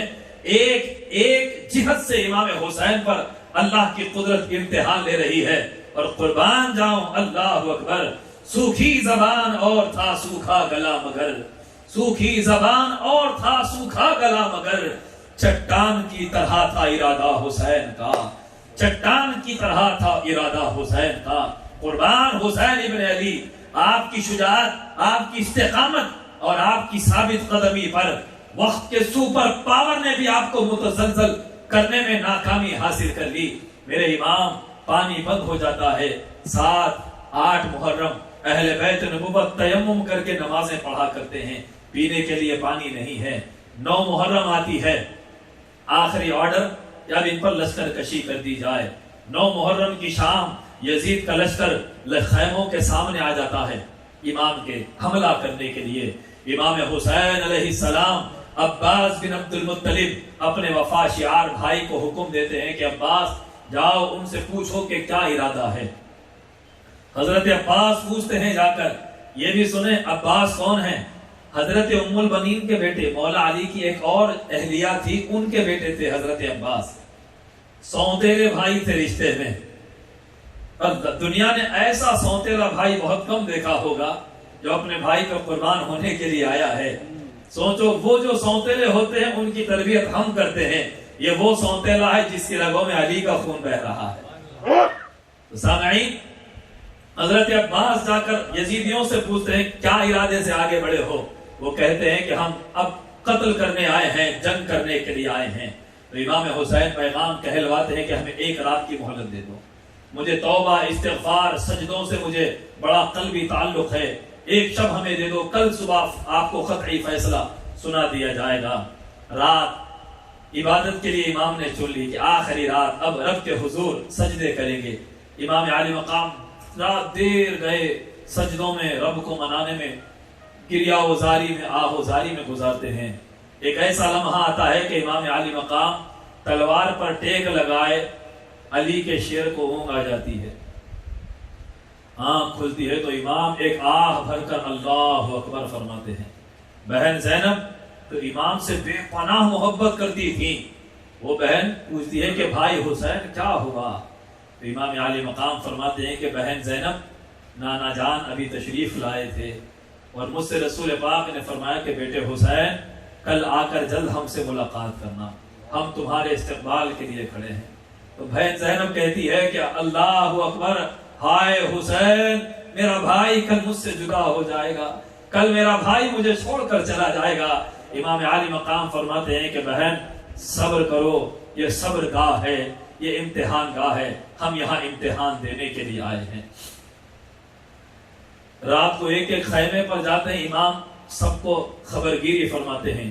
رات جب بہت بڑھ جاتی ہے تو اپنے قافلے کے لوگوں کو اپنے خیمے میں بلاتے ہیں اور بلا کر سب کو جمع کر کے امام فرماتے ہیں کہ دیکھو یہ لوگ میرے خون کے پیاسے ہیں، ان کو میرا خون چاہیے، تم لوگ رات کی تاریکی میں ایک ایک فرد میری اہل بیت کے ایک ایک فرد کو لے کر یہاں سے روانہ ہو جاؤ، کل جو ہوگا میرے ساتھ ہوگا، میں قیامت کے دن اللہ کی بارگاہ میں کہوں گا، نانا جان سے کہوں گا کہ انہوں نے میری رفاقت کا حق ادا کر دیا ہے، میں گواہی دوں گا کہ تم میرے وفادار ساتھی ہو، تم ایک ایک میرے گھر والے کو لو اور چلے جاؤ، جو ہوگا میں ساری مصیبت تنہا جھیل لوں گا۔ قربان میرے امام آپ کے ظرف پر، آپ کی رحم دلی پر۔ امام حسین شہید ہو رہے ہیں، سب کو راستہ دے رہے ہیں، جسے جانا ہو چلا جائے، جسے جانا ہو چلا جائے۔ میرے نبی کا نواسہ اتنا پاک ہے کہ کوئی اس پر یہ الزام بھی نہیں لگا سکتا معاذ اللہ خود تو شہید ہوئے، معصوموں کو لے کر شہید ہوئے نہیں، میرے امام نے سب کو راستہ فراہم کیا۔ بالآخر امام عالی مقام، ایک روایت کے مطابق امام حسین علیہ السلام نے جو چراغ اپنے خیمے میں جل رہا تھا اس مشعل کو بجھا دیا، فرمایا کہ تاریکی ہے، مجھ سے نظریں ملائے بغیر چلے جاؤ، میں نانا کی بارگاہ میں گواہی دوں گا تم میرے وفادار ساتھی ہو۔ مشعل بجھا دی جاتی ہے، کچھ دیر کے بعد مشعل جلتی ہے تو ساری گردنیں جھکی ہیں، قربان جاؤ ایسی نافرمانی پر۔ ایک حکم تھا کہ امام کے ساتھیوں نے نافرمانی کی کہ امام یہ حکم ہم تسلیم نہیں کریں گے، اب جو ہوگا آپ سے پہلے ہم پر ہوگا، کیا منہ لے کر جائیں پھر قیامت کے میدان میں یہ کہہ دیں؟ اگر آپ کی امی جان پوچھ رہے کہ میرے حسین کو چھوڑ کر چلے گئے تھے جینے کے لیے، ہم کیا جواب دیں گے؟ رسول پاک پوچھے میرا بیٹا کٹنے کے لیے چھوڑ کر چلے گئے، پیاسا چھوڑ کر گئے، ہم کیا جواب دیں گے؟ امام یہ ہم سے نہیں ہو سکتا، ہر حکم قبول ہے، آپ کو چھوڑ کر جانے کا حکم قبول نہیں ہے، ایسی نافرمانی پہ قربان جاؤ۔ تب امام عالی مقام نے ایک سرد آہ بھری، فرمایا کہ چلو پھر کل امتحان کے لیے ہم سب تیار ہیں، اب رب کی تقدیر جو ہمیں دکھاتی ہے ہم اس کے سامنے سر تسلیم خم کرتے ہیں۔ صبح فجر کا وقت ہوتا ہے، یزیدیوں کے لشکر میں اذان کی آواز بلند ہوتی ہے، عمرو بن سعد ادھر نماز پڑھا رہا ہے، ادھر امام حسین کے 72 کے لشکر میں اذان ہوتی ہے، یہ اذان دینے والا کوئی مسجد کا پیشہ ور مؤذن نہیں ہوتا، بلکہ وہ علی کا پوتا علی اکبر مقدس آواز میں اذان دیتا ہے کہ حوران بہشت بھی جس کی آواز سننے زمین پر اتر پڑتے ہیں۔ وہاں اماموں کا امام حسین ابن علی کر رہا ہے، اللہ اکبر کی صدا ادھر بھی ہے، اللہ اکبر کی صدا ادھر بھی ہے، قد قامت الصلاۃ ادھر بھی ہے، قد قامت الصلاۃ ادھر اہل بیت کے قافلے میں بھی ہے، یزیدیوں کے لشکر میں بھی قد قامت الصلاۃ ہو رہی ہے۔ یہیں سے راز ملتا ہے، نجات صراط مستقیم فقط مصلوں پر نہیں ملتی، نجات وہاں ملتی ہے جہاں حسین کھڑا ہوتا ہے، جہاں علی کی اولاد ہو، نبی کی اہل بیت جس طرف ہے، نجات وہاں ملتی ہے۔ نماز ادھر بھی تھی، حافظ قرآن یزید کے لشکر میں بھی تھے، حدیث بیان کرنے والے مسجدوں کے خطیب وہاں بھی تھے، بڑی بڑی داڑیوں والے یزید کے لشکر میں بھی تھے، امامے باندھے ہوئے وہاں بھی تھے۔ پتا چلا کہ نجات اماموں سے، جبوں قبوں سے، داڑیوں سے، حدیث بیان کرنے سے نجات نہیں ملا کرتی، نجات مثل اہل بیتی کسفینۃ نوح، نبی نے ارشاد فرما دیا میری اہل بیت نوح کے کشتی کے جیسی ہے، جو بھی یہاں آیا وہی بخشا گیا، اور جو میری اہل بیت سے دور رہا غرق ہو گیا، ہلاک ہو گیا۔ قرآن اور اہل بیت، قرآن اور اہل بیت، سامعین یہ بات کو ہمیشہ یاد رکھیں، قرآن ہاتھ میں ہو اور اہل بیت کی نسبت ہمیشہ ساتھ ہو۔ آج امت کو کیا ہو گیا ہے، اہل بیت کی بات کرو چہرے چڑھ جاتے ہیں، بدنما چہرے ہو جاتے ہیں، یہ کہتے ہیں کہ ہمارا طریقہ نہیں ہے، حسین کا نعرہ لگانا مسلمانوں کا طریقہ نہیں ہے، یہ کسی اور فرقے کی علامت ہے، علی کی بات کرو ان کی علامت ہے۔ اے مولویو، تمہیں تمہارا ایسا دین مبارک جو دین تمہیں یزید سے ملائے گا، علی سے دور کرنا دین سے دور کرنا ہے۔ علی حق کے ساتھ ہے، حق علی کے ساتھ ہے، حسین جنت کا سردار ہے۔ نبی نے قدم قدم پہ ارشاد فرمایا میری اہل بیت یہ نوح کی کشتی کے جیسی ہے۔ امام جعفر صادق نے فرمایا نحن حبل اللہ الذی قال اللہ فیہ، اللہ نے قرآن میں جس رسی کو تھامنے کا حکم دیا وہ رسی ہم اہل بیت رسول اللہ ہیں۔ نبی کی آل کے بغیر کوئی نہیں بخشا جائے گا، یہ بات لکھ کے رکھ لیں، قیامت کے میدان میں اللہ پوچھے گا قل لا اسألکم علیہ اجرا الا المودۃ فی القربى، اے نبی آپ فرما دیں میں تم سے تبلیغ رسالت کے بدلے کچھ مانگتا ہوں، میری اہل بیت کی محبت مانگتا ہوں۔ نبی نے مانگا ہے، یہ سوال قیامت کے میدان میں ہونے والا ہے، اس کے بغیر کسی کی نجات نہیں۔ تو سامعین قربان جاؤں امام حسین پر۔ دن کا وقت آیا، اذانیں ہوئی، نمازیں ہوئی، لشکر سامنے آیا، امام نے لشکر کو 2 دھڑوں میں تقسیم کیا، میمنہ پر زہیر بن قین کو اور میسرہ پر حبیب ابن مظاہر کو قیادت دی، علم حضرت عباس کے ہاتھ میں دے دیا، اسی لیے عباس علمدار کہتے ہیں۔ علم کسے کہتے ہیں بھائی؟ علم جھنڈے کو کہتے ہیں عربی میں، یہ جو مکانات پر ہم لگاتے ہیں وہ غوث پاک کا علم ہوتا ہے، نشان بھی کہتے ہیں ہمارے پاس، وہ غوث کا جھنڈا غوث پاک کا علم ہوتا ہے۔ اس لیے کئی بزرگوں کی خانقاہوں میں اہل بیت کے علم ہوتے ہیں، وہ جھنڈا ہوتا ہے اہل بیت کے نام کا، جس طرح غوث پاک کا جھنڈا ہوا کرتا ہے۔ شمالی ہند میں تو آپ جائیں، یو پی، گجرات، بہار وغیرہ میں، وہاں پر تو ہر خانقاہ میں آپ کو تازی اور علم کو نشانی کے طور پر اضافی چیزیں ہیں وہ لوگ کیا کرتے ہیں۔ تو سامعین عزیز وقار، حضرت عباس نے علم کو تھام لیا، اب یہ 72 کا قافلہ لشکر تیار ہے، سامنے ہزاروں کا بھی ایک تفصیل ہے، میں تفصیل میں لے کر نہیں جاؤں گا، ایک کے بعد ایک دیگر امام حسین کے لشکر سے مبارزت ہوتی ہے، 1 by 1، 1 to 1، ایک کے بعد ایک فائٹ ہوتی ہے، غالب حسین کا پیاسا لشکر ہی رہتا ہے۔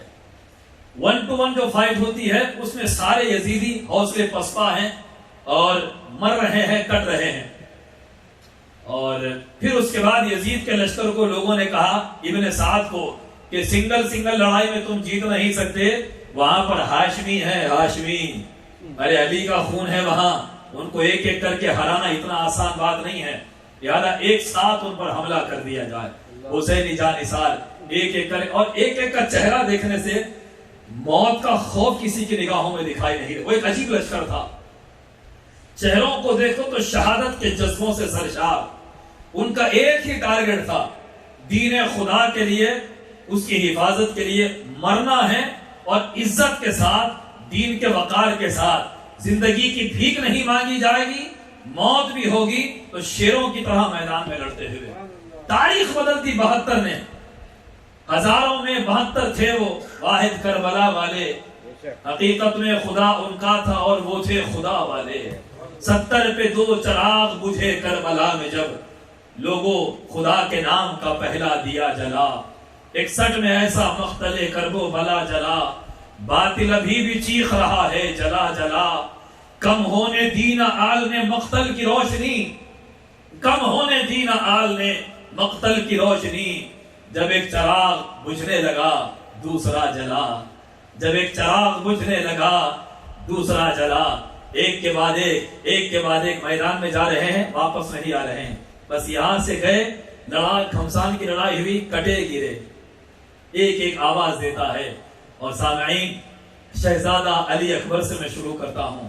17 برس، مکمل شبیہ مصطفیٰ، ہو بہو نانا جان۔ دیکھنے والی نگاہوں نے کہا ایسا کہ جنت کا دلہا زمین پر آ گیا ہے۔ ہائے ہائے ہائے۔ یزیدی لشکر میں سے کسی نے دیکھ کر بولا، ارے جا واپس جا، تجھے دیکھ کر تیرے نانا رسول اللہ کی یاد آ رہی ہے۔ بدبختوں کا حال یہ، چہرہ دیکھو تو مصطفیٰ یاد آتے ہیں، کہتا ہے کہ نبی یاد آ رہے، واپس چلا جا، لیکن ہے کہ آج بھی قتل کرنے کو آمادہ ہے۔ اللہ اکبر۔ شہزادے علی اکبر میدان میں آ کر کھڑے ہو گئے۔ اس مقام پر مولانا حسن رضا خان صاحب رحمۃ اللہ علیہ نے خوب شعر کہا ہے کہ جمعہ کا دن ہے کتاب زیست کی طے کر کے آج کھیلتے ہیں جان پر شہزادگان اہل بیت۔ حور کرتی ہیں عروسان شہادت کا سنگار، حور کرتی ہیں عروسان شہادت کا سنگار، خوب رو دلہا بنا ہے ہر جوان اہل بیت۔ خوب رو دلہا بنا ہے ہر جوان اہل بیت۔ خوب رو دلہا، جنتی دلہے بن کر اہل بیت کے نوجوان میدان میں کھڑے ہیں۔ اب جتنی محفل بچی ہے، میں سامعین سے خواہش کرتا ہوں جو جیسا بیٹھا ہے کوشش کرے، اگر پیروں میں تکلیف ہو آگے پیچھے کر سکتے ہیں، اٹھنے بیٹھنے میں تھوڑا سا آپ حضرات کچھ دیر صبر سے کام لیں تاکہ ہمارا کانسنٹریشن برقرار رہے۔ کیا معلوم کہ ہم میں کس کا ذہن کربلا میں بیٹھا ہوا ہو، کون تصور کے عالم میں امام کی چوکھٹ پر بیٹھا ہے۔ آوازیں بند کر دیں پلیز، اور آپ حضرات اپنے مووی کو بند کر دیں، جزاکم اللہ۔ میں اختتام کی طرف لے کر جا رہا ہوں آپ حضرات کو۔ شہزادے علی اکبر میدان میں آئے تو مورخ بیان کرتے ہیں، یزیدی لشکر میں جب شہزادے علی اکبر لڑنے کے لیے گھسے تو چاروں طرف سے گرد چھا گئی۔ ابن کثیر البدایہ والنہایہ وغیرہ آپ اٹھا کر پڑھیں، چاروں طرف سے گرد چھا گئی۔ امام حسین اپنے شہزادے کی شجاعت کے جوہر مظاہرے دیکھنے کے لیے ٹکٹکی باندھے اس لشکر سے ایک علی کا شعر دیکھ رہا ہے، میرا شعر کہاں گیا، کیا ہو رہا ہے اس کے ساتھ۔ چاروں طرف سے گرد چھائی ہوئی تھی، امام کے آس پاس جو کھڑے تھے وہ یوں پہچانتے تھے کہ گرد ہلکی سی جب ہٹتی اور یزید کا لشکر اس جانب اگر بھاگتا تو کہتے کہ دیکھو علی اکبر ادھر ہے، ادھر ہے، ادھر بھاگتا تو بولے کہ وہاں ہے علی اکبر، یعنی کہ جس طرف علی اکبر کا رخ ہوتا اس نوجوان کے قہر سے یزید کے سانڈ تاب نہ لاتے ڈر کر بھاگنے لگتے، کیونکہ وہ صرف 17 برس کا نہیں، وہ علی کا شیر ہے، علی کا پوتا ہے، وہ علی کا پوتا ہے۔ اللہ اکبر۔ آپ غور کر لیں، میں اس بات پر ایک واقعہ سناؤں گا کہ ہمارے شہر میں ایک مشہور راؤڈی شیٹر تھا، غالباً ہے یا مر گیا مجھے پتا نہیں، تو اس راؤڈی شیٹر سے لوگ ڈرتے تھے، بہت ڈرتے تھے، اس کا نام پورے شہر میں تھا۔ لیکن اسی علاقے کے ایک پہلوان فیملی کا 19 برس کا نوجوان، صرف 19 برس کا، ایسا زبردست قوی ہیکل مضبوط تھا، اس نے صرف اس کے راؤڈی شیٹر کے سر کو پکڑا اور اپنی پیشانی سے ڈچا مارا، وہ راؤڈی بے ہوش ہو گیا، جس سے پورا شہر کانپتا تھا۔ وہ ایک پہلوان کا بھتیجا تھا، پوترا تھا، اس نے مار کر اسے ایک جھٹکے میں بے ہوش کر دیا. تو پتا چلا کہ وہ یزید کے لشکر کے جو راؤڈی تھے وہ ادھر علی کے شیر کو دیکھ کر ہیبت کھا کر بھاگ رہے تھے کہ جو ہاتھ کو لگا، 18 برس کا ہے لیکن جو ہاتھ کو لگتا ہے وہ زندگی کی پناہ مانگنے لگ جاتا ہے. علی اکبر شہزادے لڑتے لڑتے آپ کے سینے میں آ کر ایک برچھی پیوست ہو جاتی ہے. شہزادہ علی اکبر شبیہ پیغمبر گھوڑے سے نیچے گرتا ہے، آواز لگاتا ہے یا ابتا ادرکنی، ابا جان میری خبر لیجئے، ابا جان میری خبر لیجئے. امام عالی مقام خیمے سے دوڑتے ہوئے شیر کی طرح آتے ہیں، آس پاس کھڑے نابکاروں میں سے ایک پر امام وار کرتے ہیں، اس کا بازو کٹ کے زمین پر گرتا ہے، سب ڈر کر بھاگ جاتے ہیں. شہزادے علی اکبر کو امام حسین اپنے ہاتھ میں لیتے ہیں اور اپنے دست مبارک سے برچھی سینے سے نکالتے ہیں، خون کا فوارہ نکلتا ہے. علی اکبر کہتے ہیں کہ بابا یہ برچھی نکالو، بچی ہی جان سے میں ان جہنمیوں سے لڑنا چاہتا ہوں. لیکن جب برچھی نکلتی ہے شہزادہ علی اکبر واصل بحق ہو چکا ہوتا ہے. انا للہ و انا الیہ راجعون. امام حسین وہاں سے شہزادے کو اٹھا کر خیمے تک لاتے ہیں. ایک کے بعد ایک غم کے پہاڑ ٹوٹتے گئے. صبر حسینی ہار نہیں مانتا، استقامت کی چٹان بن کر کھڑا ہے. شہزادہ علی اکبر کو جب لے کر خیمے میں آئے، امام کی عمر کربلا تک 56 برس تھی، 56 ایئر، لیکن اس میں ایک بال بھی آپ کے سر یا داڑھی میں سفید نہیں تھا. مورخین لکھتے ہیں کہ جب امام نے شہزادے علی اکبر کا لاشا اٹھایا، خیمے تک آئے، اس اثنا میں ہی آپ کے سر اور چہرے کے کافی بال سفید ہو چکے تھے. یہ غم ایک کے بعد ایک غم بڑھتا اس قدر بڑھ گیا. شہزادے کو آنکھوں کے سامنے برچھی سینے پر کھائی ہوئی دیکھا تو امام عالی مقام کے سر اور داڑھی مقدس کے بال سفید ہو گئے. اس کے بعد شہزادے قاسم بن حسن آتے ہیں، امام حسن کے شہزادے. وہ بی بی سکینہ سے جن کا نکاح طے ہو گیا ہوتا ہے، وہ میدان میں آتے ہیں.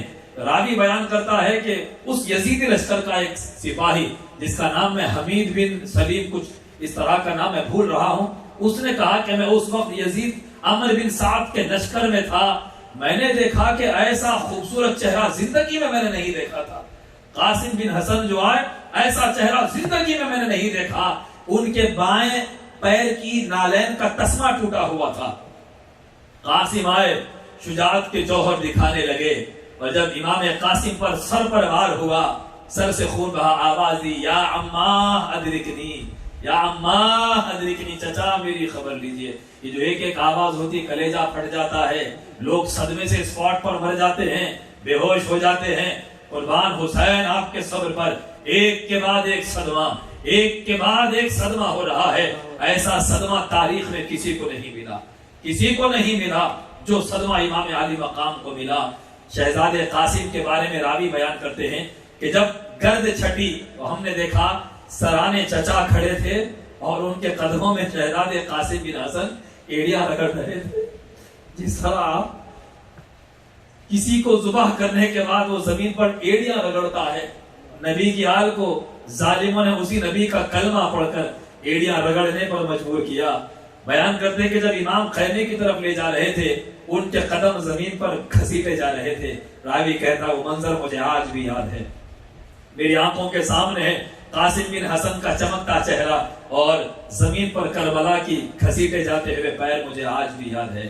وہ چلے گئے. پھر باری آئی حضرت عباس کی. بی بی سکینہ پیاس سے تڑپ رہی ہیں، حضرت عباس پانی لینے نہر فرات کی طرف دوڑتے ہیں. یزید کے لشکر کو آواز دی جاتی ہے. عمر بن سعد کہتا ہے کہ عباس کو روکو، اگر وہ مشق حسین کے خیمے میں چلی گئی ہمارا لشکر تہس نہس ہو جائے گا، ہماری کامیابی غیر یقینی ہو جائے گی.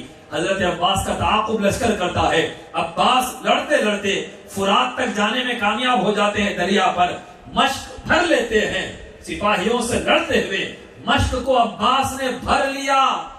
چاہا کہ خود پیوں، چلو میں پانی اٹھایا. ضمیر نے کہا عباس بھائی حسین پیاسے ہیں. حسین نے پانی نہیں پیا، سکینہ نے پانی نہیں پیا ہے.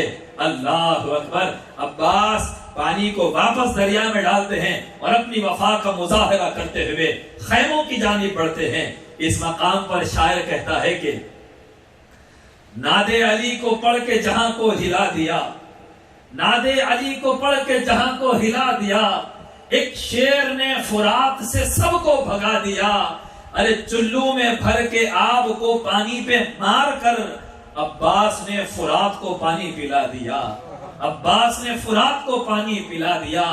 وہ ایک شخص جو پیاسا کھڑا ہے دریا میں، وہ ایک شخص جو پیاسا کھڑا ہے دریا میں، نہ جانے کتنے سمندر لٹا کے آیا ہے، نہ جانے کتنے سمندر لٹا کے آیا ہے۔ سپاہ شام نے یہ کہہ کے ہاتھ کاٹ لیے کہ یہ فرات کو پانی پلا کے آیا ہے، کہ یہ فرات کو پانی پلا کر آیا ہے۔ حضرت عباس مشق لے کر واپس ہو رہے تھے، تیر، تلوار، برچیاں، ایک تلوار یہاں آ کر پڑتی ہے، بازو کٹ گیا، بے جان ہو کر لٹک رہا ہے۔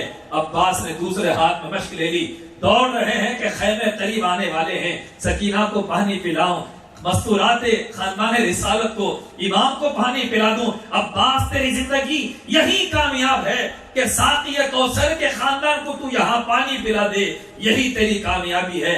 دوسرا ہاتھ کٹتا ہے، عباس کے دو ہاتھ بے جان۔ عباس نے مشق کو دانتوں سے پکڑ لیا، یزیدیوں نے تیر چلا کر اس مشق کے ساری پانی کو بہا دیا، اور حضرت عباس بن علی کا سر قلم کر کے حضرت عباس کو زمین پر رون دیا گیا۔ بچے امام علی مقام، اب تنہا حسین، نانا کا امامہ، علی کی تلوار، حسن کی زرہ پہن کر میدان میں حسین جا رہے ہیں۔ بھانجے اون و محمد شہید، سارا کنبہ شہید، شہزادے امام زین العابدین تنہا بچے ہیں۔ کہتے ہیں بابا جو علیل تھے، فائٹ کرنے کے قابل نہیں، اٹھ نہیں سکتے تھے، کہا بابا میرے ہوتے میں آپ کو جانے نہیں دوں گا، میری کوئی حالت ہو مجھے کربلا میدان میں جانے دیں۔ امام فرماتے ہیں کہ بیٹے شریعت تمہیں اجازت نہیں دیتی، اسلام تمہیں لڑنے کی اجازت نہیں دیتا، تمہیں رہنا ہے، رب کا منشا ہے کہ تم سے میری نسل چلنے والی ہے۔ بیٹا وصیت فرمائی، ہمارے چاہنے والوں کو ہمارا سلام کہنا۔ امام زین العابدین کو فرمایا ہمارے دوستوں کو، ہمارے محبین کو اور صالحین امت کو میرا سلام کہنا۔ آئے آئے امت کے نیک لوگوں سے میرا سلام کہنا، کربلا کا پیغام پہنچانا کہ ہم نے کیا کیا دین نبی کے تحفظ کے لیے۔ ایک کے بعد ایک سب شہید ہوئے، ہم دین کے لیے استقامت کے ساتھ کھڑے رہے۔ امام میدان میں تشریف لے گئے۔ صرف اتنی بات بیان کروں گا، مورخین نے یہاں لکھا کہ امام میدان میں جس طرف بڑھتے، پہلے تو لوگ ڈر کر پیچھے ہٹتے تھے اس نیت سے کہ ابن رسول اللہ کا قتل ہم نہیں کریں گے، ان کے خون کا الزام میرے دامن پہ نہیں چاہیے۔ سب لوگ پہلے ڈرتے ڈرتے پیچھے ہٹے۔ شمر لعین اور ابن سعد نے لشکر کو ورغلایا اور کہا کہ نہیں مارو گے تو پھر تمہاری باری آئے گی۔ لشکر کے بارے میں مورخین لکھتے ہیں کہ بس ایک بھپرا ہوا شیر تھا، شیر خدا کا شیر حسین ابن علی، لشکر میں جس جانب گھستا وہ ہاشمی جوان، لشکر کے سر اڑتے ہوئے دکھتے، ہاتھ کٹتے ہوئے دکھتے، خون کی پھواریں اڑ جاتی۔ اب اس میدان میں آپ وہ یاد کریں کہ علی کی بہادری، علی کی شجاعت میں آپ کو یاد دلاؤں۔ میدان بدر میں 70 کافر مرے تھے، جس میں سے 35 علی کی تلوار سے مرے تھے۔ احد کے میدان میں کافروں نے جب نبی کا محاصرہ کیا، افواہ گرم ہو گئی، نبی شہید ہو گئے، نبی کو ہر طرف سے کافروں نے گھیر لیا۔ نبی نے ایک آواز لگائی، یا علی ادرکنی، علی ادھر آؤ، ان کی خبر لیو، ادھر آؤ۔ مولا علی بجلی کی طرح اس حصار کو، دائرے کو توڑ کر گھستے ہیں، اور نبی کے اطراف شمع کے گرد پروانے کی طرح علی چکر لگاتے ہیں۔ جہاں جہاں علی جاتے ہیں سر کٹتے ہوئے دائرہ بڑھتا چلا گیا، حتیٰ کہ نبی کو محفوظ مقام پر علی لے کر چلے گئے۔ خندق کے میدان میں، خیبر کے میدان میں، ہر میدان میں جب اسلام کی آبرو پر بات آئی، کوئی سامنے نہ جا سکا طاقت کے مقابل۔ اس مرحلے پر نبی نے علی کو آواز دی۔ کیوں؟ یہ وہ علی ہے جنگ میں جب اس کی زلف خار چلی، رضوان نامی فرشتے نے آواز دی، لا فتح الا علی، لا سیف الا ذوالفقار، علی کے سوا کسی کی تلوار نہیں، اور علی جیسا کوئی جوان نہیں ہے۔ یہ وہ علی ہے جو بستر نبی پر شب ہجرت آنکھ موچ کر بڑے آرام سے سوتا ہے۔ جہاں کافر حملہ کرنے والے ہیں، نبی کو ہجرت کا آرڈر آتا ہے، علی کو سلانے کا آرڈر آیا۔ نبی کے بستر پر بڑے آرام سے علی سویا ہوا ہے. کافر آتے ہیں, چادر اوڑھ کر علی سویا ہے, پتہ نہیں چلتا نبی سویا ہے کہ علی سویا ہے. لاکھوں کے لشکریوں میں تنہا دکھائی دے, جس شخص کی تنہائی بھی لشکر دکھائی دے. تاریخ میں ایک اور امام ایسا بتاؤ, چادر جو اوڑھ لے تو پیغمبر دکھائی دے. چادر جو اوڑھ لے, کپڑا وہی, چادر وہی, دستار وہی ہے, چلتا ہے تو لگتا ہے کہ اللہ کا ولی ہے. انگشت بدل نہ ہوئے سب مکہ کے کافر, سویا تو محمد تھے جو جاگا تو علی ہے. سوئے تو محمد تھے جو جاگا, یہ وہ علی کا بیٹا ہے. میدان میں جب آتے, فولاد کا دل پتھر کا جگر. آئے ہائے ہائے, اس شعر پر کوئی حیدری نعرہ ضرور لگائے. فولاد کا دل پتھر کا جگر, یا علی یا علی یا علی. فولاد کا دل پتھر کا جگر, سب پارا پارا ہوتا ہے جب نام علی کا لیتے ہیں, میدان ہمارا ہوتا ہے. یا علی یا علی یا علی. مولا علی اسلام کی آبرو, مولا علی نبی کی حمایت کے لیے اللہ نے علی کو زمین پر بھیجا. امام انوار اللہ فاروقی بانی جامعہ نظامیہ نے انوار احمدی میں اس حدیث کو نقل فرمایا. عرش پر کسی مقام پر شب معراج نبی نے دیکھا, ایک مقام پر لکھا ہے لا الہ الا اللہ محمد رسول اللہ, ابو بکر الصدیق عمر الفاروق, ایک جگہ لکھا ہے. دوسری جگہ لا الہ الا اللہ محمد رسول اللہ ایدتہ بعلی, اللہ کے سوا کوئی معبود نہیں, محمد صلی اللہ علیہ وآلہ وسلم اللہ کے رسول ہیں, اور میں نے نبی کی تائید, نبی کی مدد, نبی کے دین کی نصرت علی کو بھیج کر کی ہے. اللہ نے علی کو بھیجا ہی ہے دین کی سربلندی اور نبی کے بیک سپورٹ کے لیے. طاقت کی جہاں باری آ جائے, نبی نے علی کو سامنے کر دیا. تو سامعین ذی وقار, مولا علی کا شعر, حسین ابن علی جب میدان میں گھسا, یزیدیوں کے چھکے چھڑ گئے, وہ بھاگتے رہے. بالآخر تقدیر الہی, قضاء الہی سے امام علی مقام پر تیروں کی, برچیوں کی, تلواروں کی برسات ہوئی. حسین ابن علی گھوڑے سے نیچے گرتے ہیں اور کافی دیر تک کوئی ظالم سامنے آنے کی جرت نہیں کرتا. بالآخر شمر رعین آگے بڑھتا ہے, امام کے سینے پر سوار ہو کر آپ کے سر اقدس کو تن سے جدا کر دیتا ہے. انا للہ و انا الیہ راجعون. شہادت کے وقت 33 نشان برچی کے, نیزوں کے 33, تلوار کے 34 نشان امام علی مقام کے جسد اطہر پر ہوئے. امامہ کسی نے لے لیا, قمیص کسی نے لے لیا, انگوٹھی کسی نے اتار لی, تلوار کسی نے لے لی. ظالموں کا جی نہیں بھرا, علی کے شیر پر کربلا کے میدان میں گھوڑے دوڑائے گئے. امام کے لاش اقدس پر گھوڑے دوڑائے. ظلم و بربریت کی انتہا ہے. وہ کون سا اسلام تھا؟ اللہ اکبر کی صدا بلند ہو رہی تھی. اس لشکر میں بھی امام کا قتل ہو رہا ہے, شہادت ہو رہی ہے, اور ظالموں کی زبان سے اللہ اکبر کا نعرہ نکل رہا ہے. کسی شاعر نے کہا کہ ایک تماشا ہوا اسلام کی تقدیر کے ساتھ, ایک تماشا ہوا اسلام کی تقدیر کے ساتھ, قتل شبیر ہوا نعرہ تکبیر کے ساتھ, قتل شبیر ہوا نعرہ تکبیر کے ساتھ. اس مقام پر ایک ہندو شاعر نے منافقوں کے منہ پر کالک پوچھی ہے یہ شعر کہہ کے, خدا کا شکر ہے ہم ہندوؤں میں, خدا کا شکر ہے ہم ہندوؤں میں کوئی شبیر کا قاتل نہیں ہے, کوئی شبیر کا قاتل. کتنا بڑا تماچا ہے منافقوں کے منہ پر. خدا کا شکر ہے ہم ہندوؤں میں کوئی شبیر کا قاتل نہیں. ہم نے کہا خدا کا شکر ہے مسلمانوں میں بھی کوئی شبیر کا قاتل نہیں ہے, ہم ان کو مسلمان نہیں مانتے. امام احمد ابن حنبل کا فتویٰ ہے, یزید کافر, یزید کے اعوان انصار, اس کو سپورٹ کرنے والے, امام کے قتل پر ابھارنے والے, سارے کے سارے کافر ہیں, دوزخی ہیں, جہنمی ہیں. امام حسین علیہ السلام جامع شہادت نوش فرماتے. اب آگے کی تفصیل, پھر وہاں سے قافلہ کوچ کیا, وہ ایک تفصیلات ہے, ہم اس پر جا نہیں سکتے, وقت ہمیں اجازت نہیں دیتا.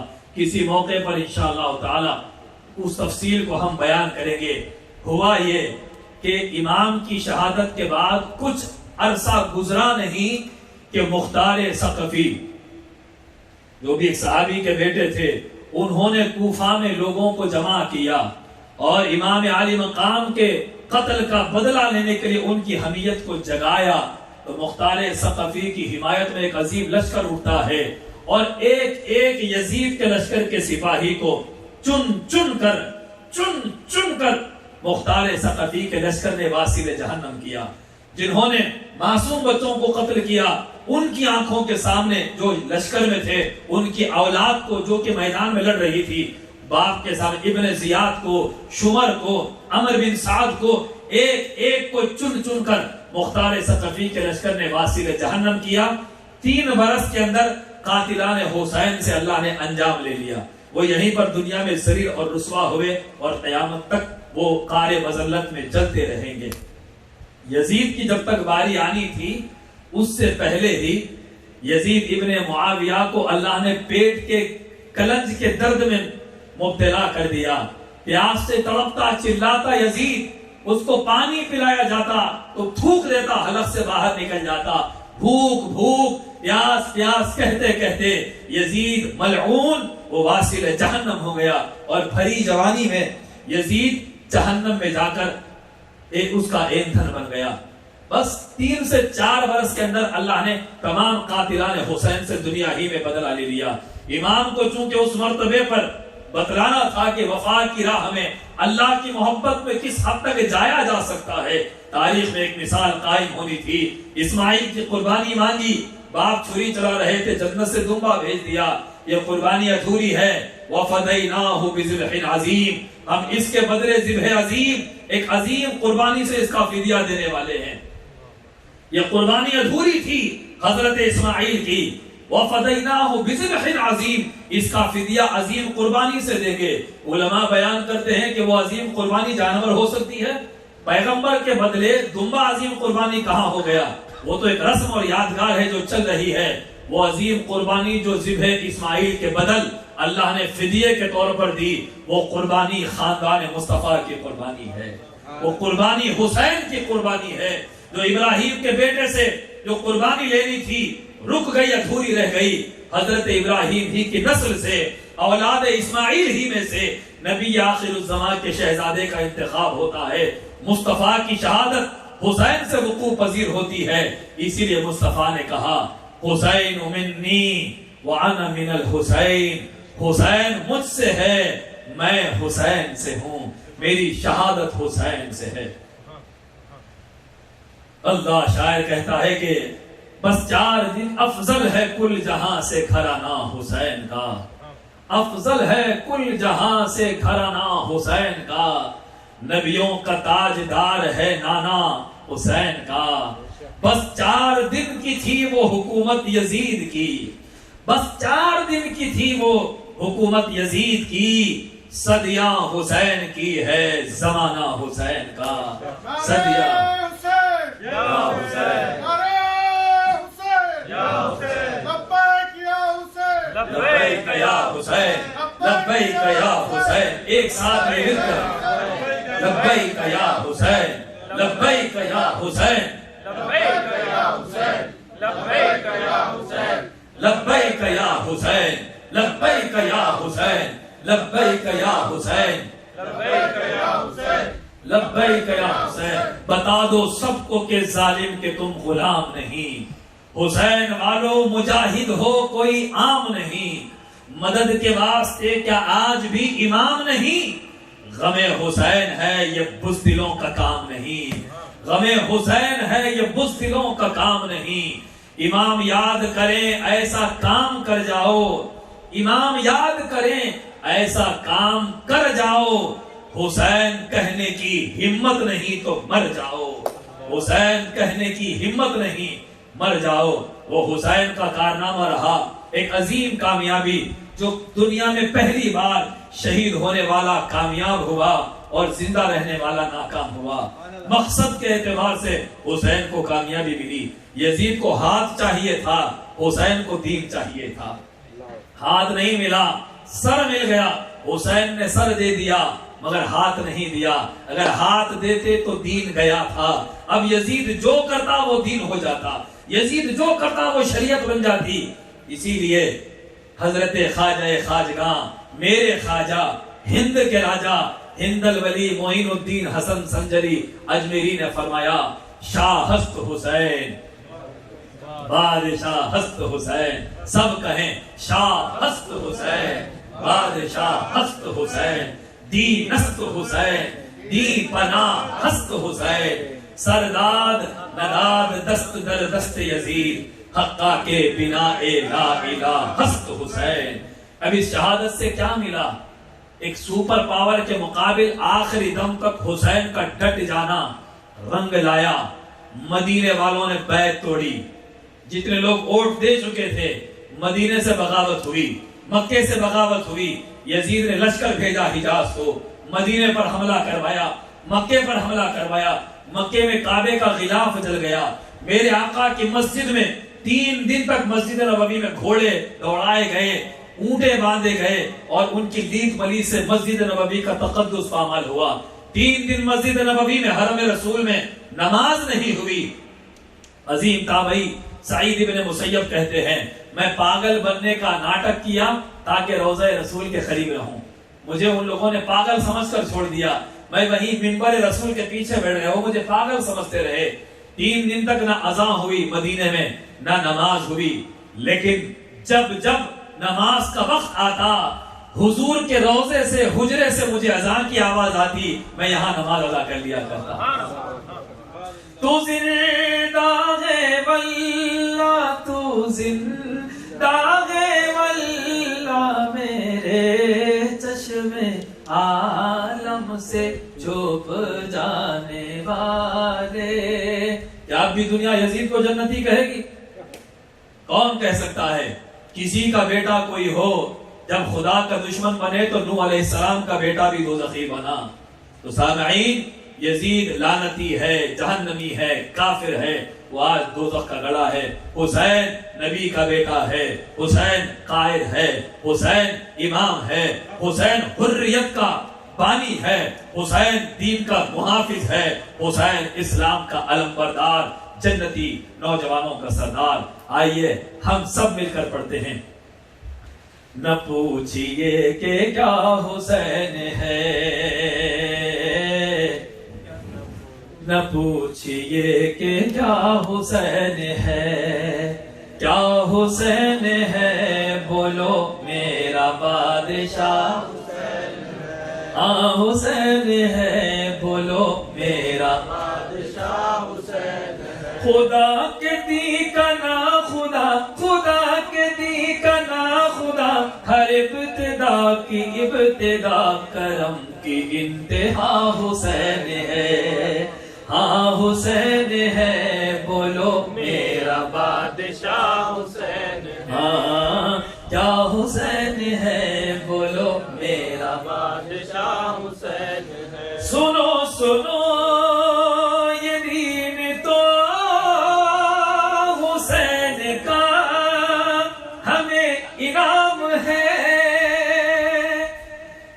کہیں سبحان اللہ.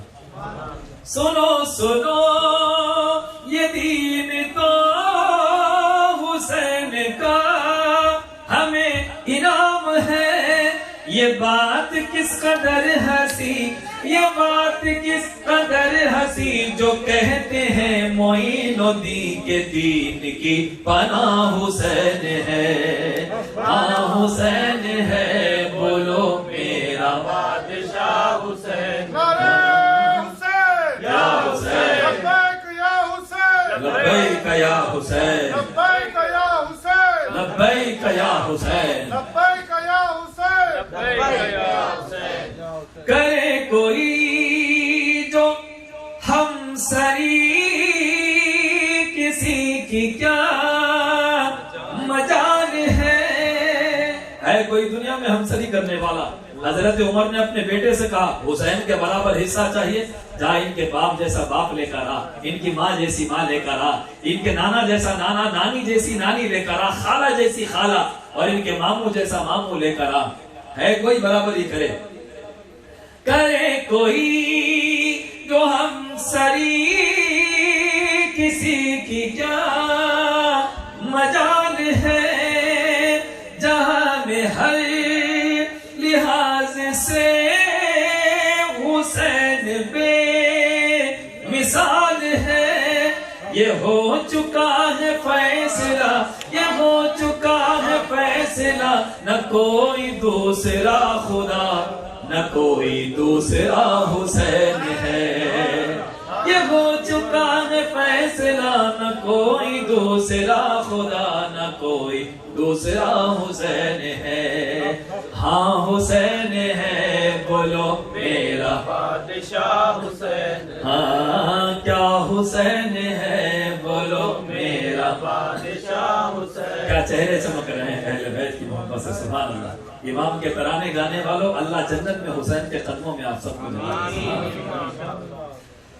فنا کے بعد پھر مجھے نئی حیات مل گئی، عذاب سے عتاب سے مجھے نجات مل گئی، عذاب سے عتاب سے مجھے نجات مل گئی۔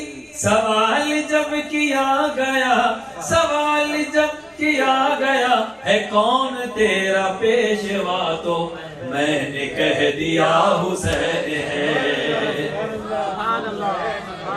بولو میرا بادشاہ حسین۔ سوال جب کیا گیا، ہے کون تیرا پیشوا، تو میں نے کہہ دیا حسین ہے۔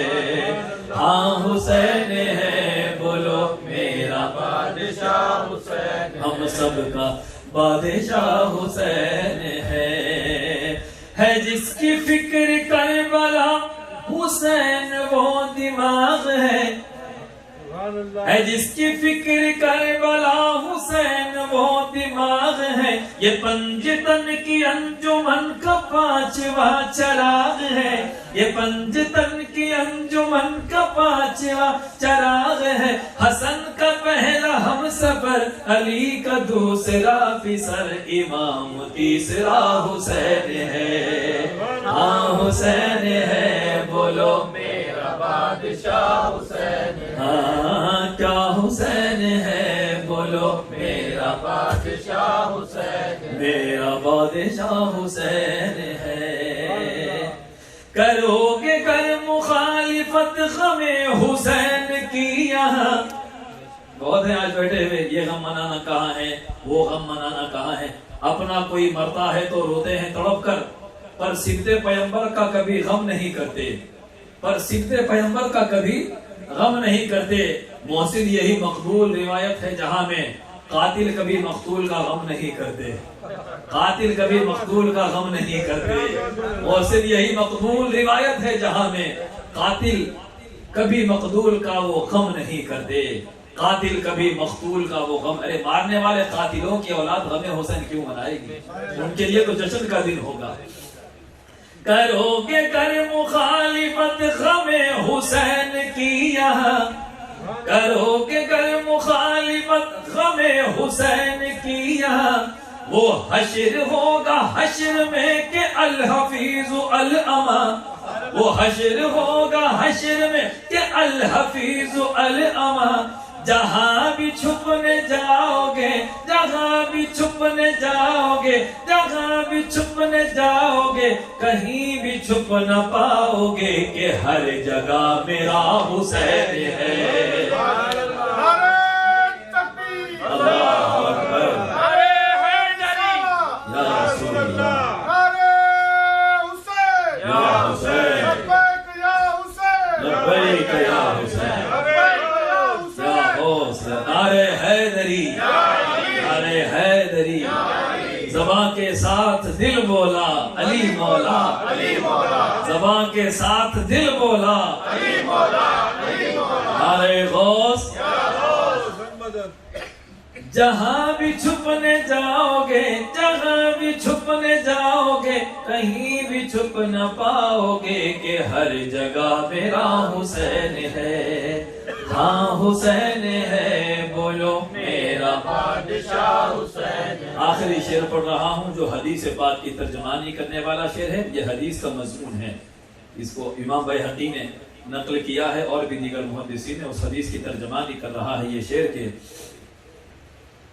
شہید کربلا کا نام جس کو ناگوار ہے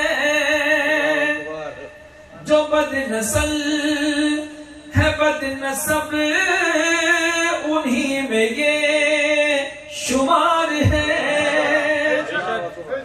شہید کربلا کا نام جس کو ناگوار ہے جو بد نسل ہے بد نسب انہی میں یہ شمار ہے. ارے وہ منکر ازل ارے وہ دشمن ازل تو مر ذرا قبر میں چل. ارے وہ دشمن ازل ارے وہ دشمن ازل تو مر ذرا قبر میں چل. پتا چلے گا کیا حسین ہے یا حسین یا حسین لبیک یا حسین یا حسین یا حسین یا حسین یا حسین یا حسین یا حسین یا حسین یا حسین یا حسین یا حسین یا حسین یا حسین. بتاؤ سب کو کہ جہان سارا تمہارا علی ہمارا ہے حسین تمہارا ہے حسین ہمارا ہے. حضرت اقبال نے کیا کہا تھا کہ کیا صرف مسلمان کے پیارے ہیں حسین چرخ نوع بشر کے تارے ہیں حسین. انسان کو بیدار تو ہو لینے دو انسان کو بیدار تو ہو لینے دو. ہر قوم پکارے گی ہمارے ہیں حسین ہر قوم پکارے گی ہمارے ہیں حسین. ارے وہ دشمن ازل ارے وہ دشمن ازل تمہر ذرا خبر میں چل. پتا چلے گا کیا حسین ہے کیا حسین ہے بولو میرا بادشاہ حسین. اب کیا حسین ہے میں آپ کو گرا لگا کر سناتا ہوں کہ پیدا ہوئے تو حق سے شریعت خرید لی جب ہو گئے جوان تو امامت خرید لی. سر دے کے راہ حق میں شہادت خرید لی. نانا کے دو نواسوں نے جنت خرید لی.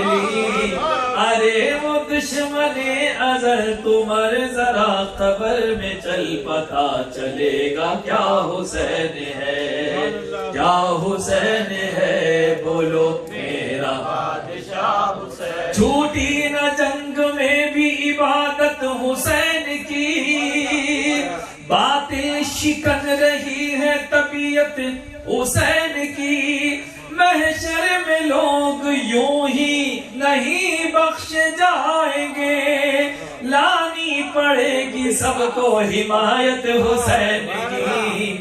ارے وہ دشمن ازل تمہر ذرا قبر میں چل. پتا چلے گا کیا حسین ہے کیا حسین ہے بولو میرا بادشاہ حسین ہے. ہاں حسین ہے بولو میرا بادشاہ حسین ہے میرا بادشاہ حسین ہے. انشاءاللہ ابھی محفل اختتام کو پہنچنے والی ہے. ایک دو کلام پڑھے جائیں گے پھر امام کی بارگاہ میں سلام ہوگا. شب عاشورہ شہدائے کربلا کو خراج عقیدت پیش کر کے پھر محفل اختتام کو پہنچے گی. میں جناب سید معظم حسین